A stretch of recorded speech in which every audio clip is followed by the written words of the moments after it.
Welcome back to the Now Morning Show, everybody. Now, beauty is more than skin deep, and the Miss Supranational International Pageant is one of the programs that is living proof of that. And today, joining with me, it is my pleasure to introduce Janelle Thongs, who is the representative for Trinidad and Tobago of Miss Supranational, who will be leaving our show soon enough to go represent us on the world stage. Good morning, Janelle. Good morning, everyone. Good morning, Trinidad and Tobago.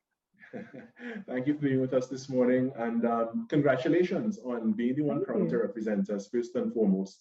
And but more than it just being a beauty pageant, it's about so much more. And you have a community service initiative as well. You also have to showcase talent of some sort, and if I'm not mistaken, something that involves business. Yes. So tell us a little bit about yourself. Where do you hail from in Trinidad and Tobago? And what got you interested in participating in the Miss Supranational? Not a problem at all. So for those who don't know me, I am Janelle Thongs. Yes, Thongs is my last name. It's okay. And I am the reigning Miss Supranational Trinidad and Tobago. I hail from the wonderful community of Mopa, and I moved there when I was 6. I'm originally from Belmont, so I'm definitely a town girl for sure. I am a practice manager of a dental clinic. Right now, I am in work, so you can see that being a Miss Supranational and having a full-time job is something that does not come easy, but I certainly take up this mantle with the best abilities that I have. I am still looking forward to going to Poland this year to showcase our country on a world stage.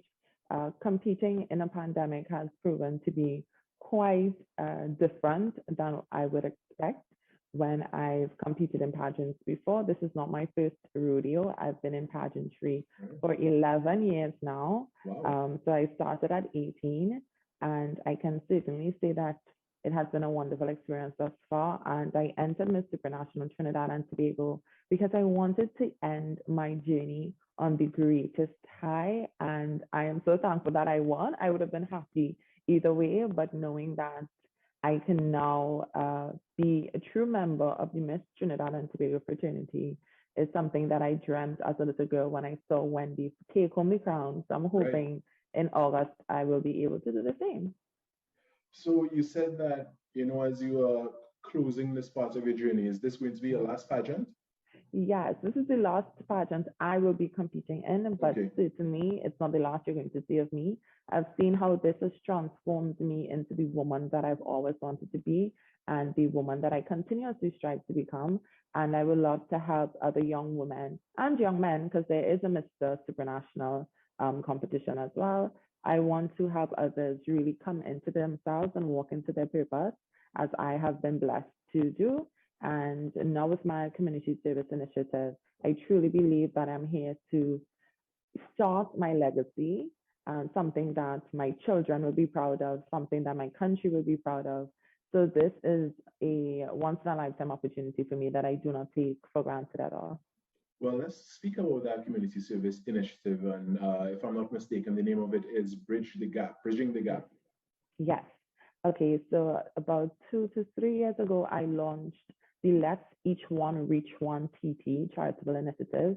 It was a gift for myself because I wanted to, for my birthday, be able to give back in a way that I have not been able to do before. And from that and the gracious forum of the Miss Supranational TT pageant, I was able to really give legs to something that I'm so passionate about. But Let's Each One Reach One, in its very essence, is very broad, because it's all about helping where you can, when you can, with what you have. And it does not matter who you are, where you come from, or what you look like. Right. So this means that you can help every and anyone. That's the ethos of Let's Each One Reach One. But I needed to get something a little more direct when it comes to my CSI, my community service initiative. So I decided to launch Bridge the Gap, which originally began to assist Venezuelan migrants learning basic and conversational English, and for Trimbingonians to learn basic and conversational Spanish, because I understood that clearly there was a divide, and Trimbingonians in our very nature, if you hear our anthem, as we're also aware that every creed and race finds an equal place. So in our very nature, we're very open-hearted, and just open people generally. And I did not want us to have this language divide to stop us from reaching our greatest potential and heights. But when I sat down with why I felt so compelled to do a project like this, I thought of being from over and being from an area that people in Trinidad and Tobago would treat me differently strictly because Right. where I come from. Right. So I decided, okay, if this is where my heart is pulling me and I want to bridge that gap, where else can I bridge that gap? St. Jude's Home for the Girls, I had a wonderful visit there for International Women's Day, and I met some really inspiring young women.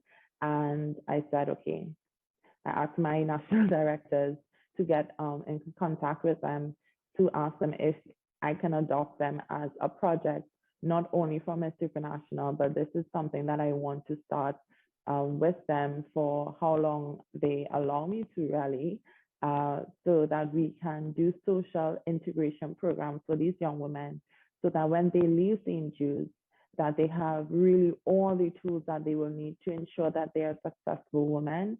So bridge the gap in itself is something that you can bridge the gap every and anywhere. Because of COVID, of course, and with our restrictions and lockdowns, we have not been able to do it in the fullest capacity that we would typically do things. But that's okay. If one thing that COVID has taught me is to adapt at the drop of a hat. So we've done a lot of things virtually. We're hoping that when I come back from Poland, that will be the end of August, early September, that things are a little better in the country. So my project is very different, where we're going to be starting after the pageant. And I think that shows that this is not about having a CSI to just compete. This is something that I am wholeheartedly invested in, and we've been in some talks with the Honorable Minister of the Ministry of Youth Development and National Service. We're just having some conversations to see where this project and initiative can go for the ministry, for myself, for the national franchise. We've been speaking to lawyers, attorneys, and doctors, and wellness persons, just talking to anyone really who would be able to join. So this is my call to the nation. If you think this is something that you can be a part of, if you want to bridge the gap, whatever gap that is, you can always reach out to myself or my franchise. Janelle Songs and Anything is going to come up, or Miss Supranational Trinidad and Tobago. You can find us on Instagram, on Twitter, on Facebook, on YouTube. Email us, call me, send a pigeon. I'll be here. Send a pigeon. And before we go, could you tell us about how you've seen your involvement and participation in Miss Supranational develop you personally? Oh, certainly. Coming into this, with the years of experience that I've had, I've always thought that everything I do, I must be able to learn to grow. Everything in my life is either a lesson or a blessing. And Miss Supranational is, I can't even put into words how awe-inspiring this journey has been for me. I just know that I really, really believe that this is what I was meant to do. I was not meant to be a representative for Miss World or Miss Universe. I was not meant to compete in Miss Supranational 2, 3, 4 years ago. I was meant to compete in the middle of a pandemic at the end of my journey. And I know that God ordained this, and He's walking me through this amazing time in my life. And I can certainly say that the Janelle that you guys are seeing in front of you today is one who is absolutely ready and devoted and committed to not only being an ambassador for Trinidad and Tobago now, but for life. You can swear me on that one for sure. And that's a wonderful way to wrap this one. I want to congratulate you on not only qualifying to go represent us on the world stage, but also for the wonderful work that you've been doing, and that I'm sure you'll continue to do. And it really shows the type of person you are, beyond the pageant, the type of individual you are. So I want to congratulate you on that. And I want to wish you the very best as you go to Poland to represent Trinidad and Tobago, to fly the red, white, and black very, very high. Later this year, is it in what year? What month is it? It's in August. So in I'll be August. leaving at the end of July, the beginning of August, the day about. The competition is on the 21st. I've never been to Europe before, but it'll be fine. I'll be there in summer, which is the most important thing for an island girl. Of course, of course. Well, thanks so much for joining us this morning, Janelle. Thank you for having me. And the very best. That is Janelle Thongs there, who is our representative for Trinidad and Tobago of the Miss Supranational pageant. And again, it's more than just outer beauty, it's beauty on the inside as well. And she's going to represent us very, very well. All right, we're going to take a short break and come back with much more right here on the No Morning Show. I hope you had your morning tea or coffee already. And if not, you have a little 2 minutes to go get it and come back. All right, we'll be back after this.